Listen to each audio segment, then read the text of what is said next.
Today we're going to test one rather fancy lens against three very much cheaper ones to make sure you're not throwing your money away.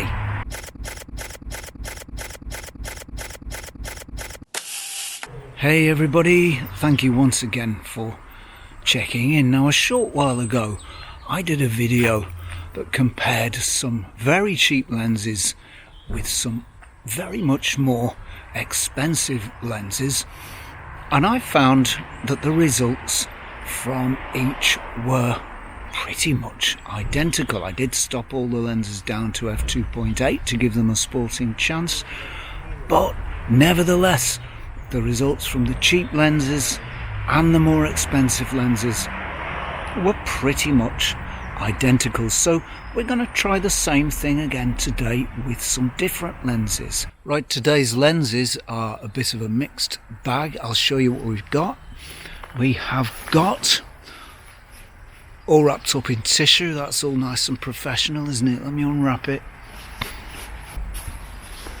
Professionalism in every frame, people. So we've got this very beautiful Leica Summit R 50mm f2, a very, very beautiful lens. We've got, as a foil to that, we have, again wrapped up in swathes and swathes of paper, we have this beautiful old Jupiter 8. Yeah, it's beautiful once I take that band off it. Yeah, beautiful old Jupiter 8. This is the nicest example of the Jupiter that I've shot, so this is my favourite Jupiter 8, and we'll see how this compares. We've also got, what else have we got? We've got the Praktica 50mm f1.8, and that's this lens here. That's a Praktica B mount version, but they're all the same. And waiting for us patiently on the Sony A7 here, we've got, as a bit of a wild card, the Olympus 50mm f1.8. So without further ado, let's get shooting.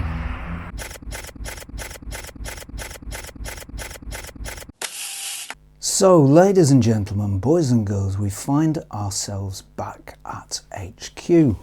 And what a lovely HQ it is. There's no dinosaurs this time, I'm afraid, so if you like dinosaurs, you're out of luck. But if you like vintage lens comparisons, you're in luck, because I've got the results of our 4 lenses. So we've got lenses 1, 2, 3, 4. I've got my trusty computer over here. I'm going to put them up on the screen for you to look at as I'm looking at them. I know the results already, and I'm kind of surprised by those results, although kind of not surprised. There is one thing that does rather surprise me, actually, but we will come to that in due course at the big reveal. So without further ado, let's check out those images. Image number 1, and this is from lens number 1. This is the shot of the wall, and this is pretty sharp. There's a lot of detail there from lens number 1 on those little stalks of moss growing on the wall there that you can see. Very good contrast, some nice soft blur, no problem with the blur there. It's a little busy. If you look in the sort of the top left area, gets a little bit busy, but it's nice and smooth close to the subject. So let's look at lens number 2, and I must admit I've shifted slightly the plane of focus here, so the plane of focus is slightly nearer the camera than it was with lens number 1. This seems a very sharp image to me. I don't think it's quite as sharp as the image from lens number 1. But tell me what you think. The contrast is good. The blur is nice and smooth. I don't think it's any better, and I don't think it's really any worse. I could be very picky and do a very close comparison, but the blur looks roughly similar to me. Contrast is good, but I'm not sure it's quite as good. There's number 1 again, and there's number 2. No, I don't know, I think they're broadly similar. Let's go on to lens number 3. Right, immediately I can see with lens number 3 a drop in contrast, and I think that's accurate to say. Sharpness seems perhaps slightly softer than lens number 2. Difficult to say, there's not too much in it, but I think it might be slightly softer. Blur is nice, again, nothing to particularly like or particularly dislike about it. It's a nice soft blur. It's a little bit busy and untidy again in the top left, but it's certainly passable, smooth blur to my eye. Let's check out lens number 4. Now lens number 4 seems much sharper than number 3. It seems much more contrasty than number 3. If we compare those two again, there's number 3 and there's number 4. You can see there is a big difference in sharpness and a big difference in contrast. So that's the first image. I think something's beginning to emerge. Let's see if that is confirmed in our next image. So for the next image, I've taken a shot of this little birdhouse on the tree there. And from lens number 1, we've got a very sharp shot with very good contrast. That really is a very sharp shot. There's very nice colour. It's a really poppy, perky kind of image. Blur is nice. It's a little bit ragged, a little bit wild. If you look on the right-hand side of the image there, and those specular highlights from the tree at the top right are a little bit untidy, but I don't see that any reason to discount this image. It's nice blur, it's soft enough. I don't see any problem there. A very nice image overall. Lens number 2 is similar, but a little softer, and I don't think we've quite got the contrast that we had from lens number 1. Blur is broadly similar, a little bit untidy, but very nice nonetheless. Lens number 3, gosh, well, we've got a startling drop in contrast there. And I think that's perhaps because we've got quite a lot of light behind our subject. We're not shooting into the light as such, but there is a lot of reflected light coming from the brighter area at the back of the shot there in the background. So a lot less contrast and a lot less sharpness. That's a much softer image. The blur is a little untidy, but again, nice enough. Lens number 4. Right, that's brought some sharpness back. It's brought some contrast back, and it's a much nicer image than lens number 3 gave us.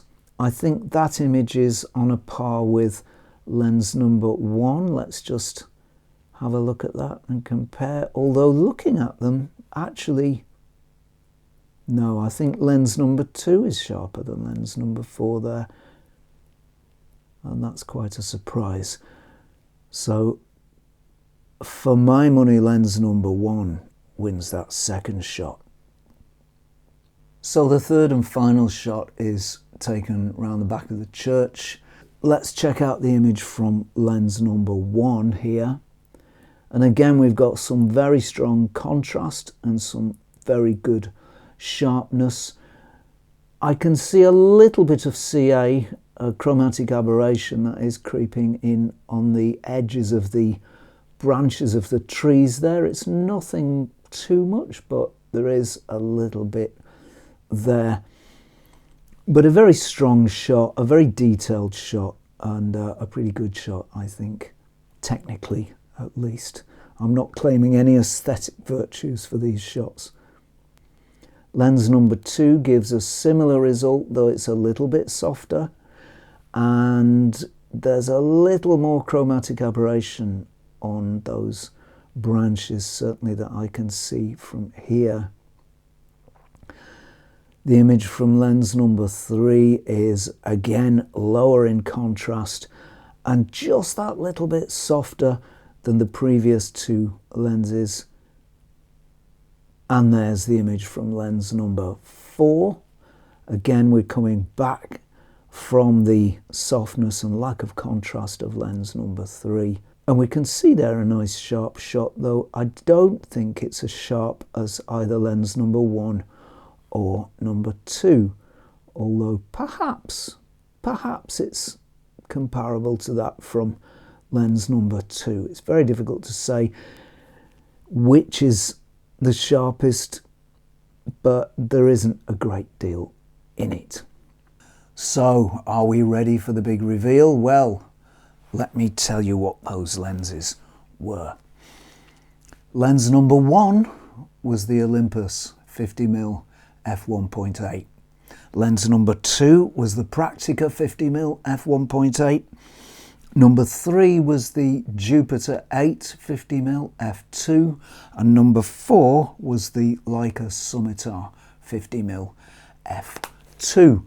And those were a surprising set of results, certainly to me.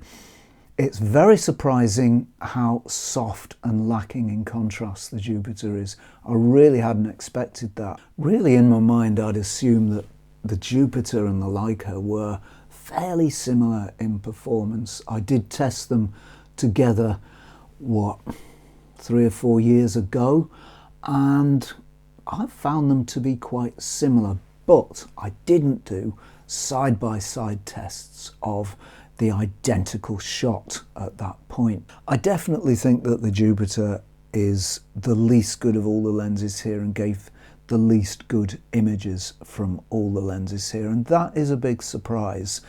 Although in another way it's not. It's 1930s technology, and it's a copy of a Zeiss Sonar design from the 1930s, a direct copy.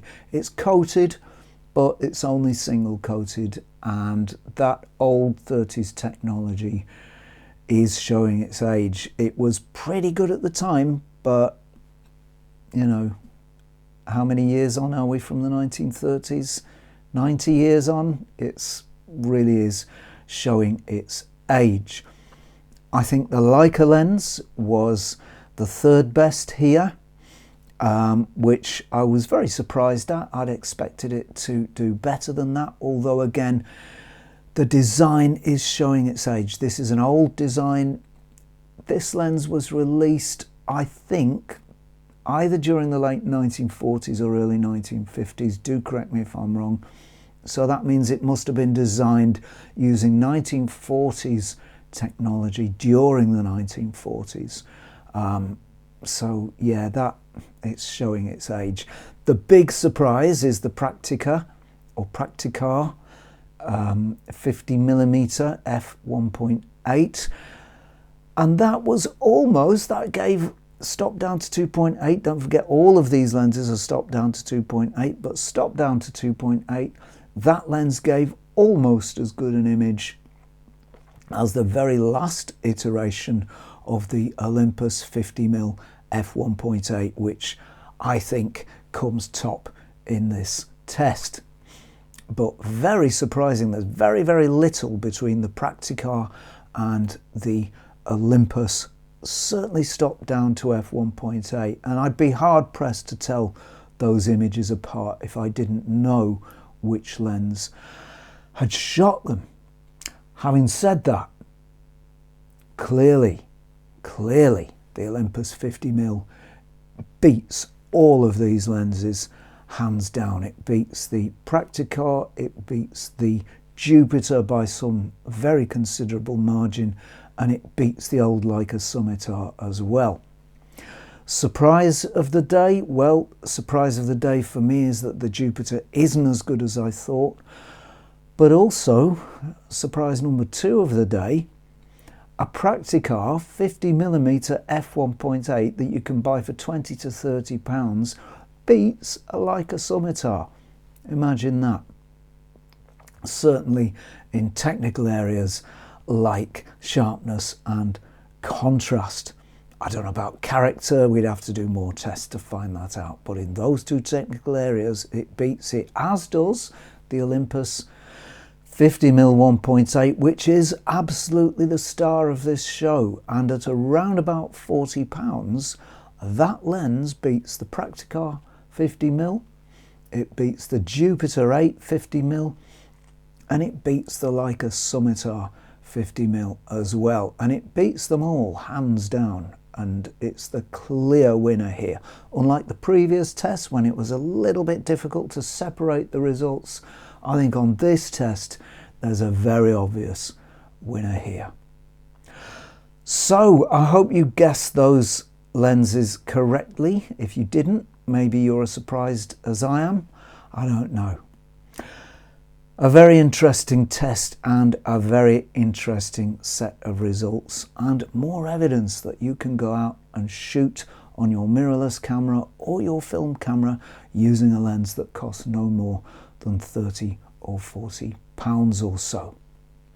So that's it from me for today. Many thanks to you for watching this far. If you have watched this far, then well done, and I think you deserve a great big medal.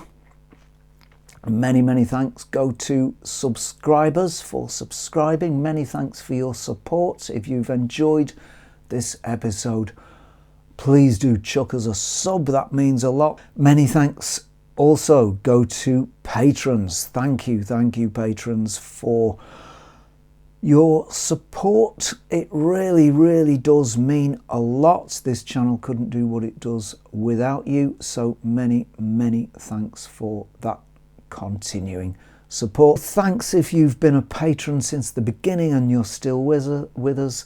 Thanks if you're a new patron, and thanks also if you've been a patron and are a patron no longer. All of those people, thank you very much indeed.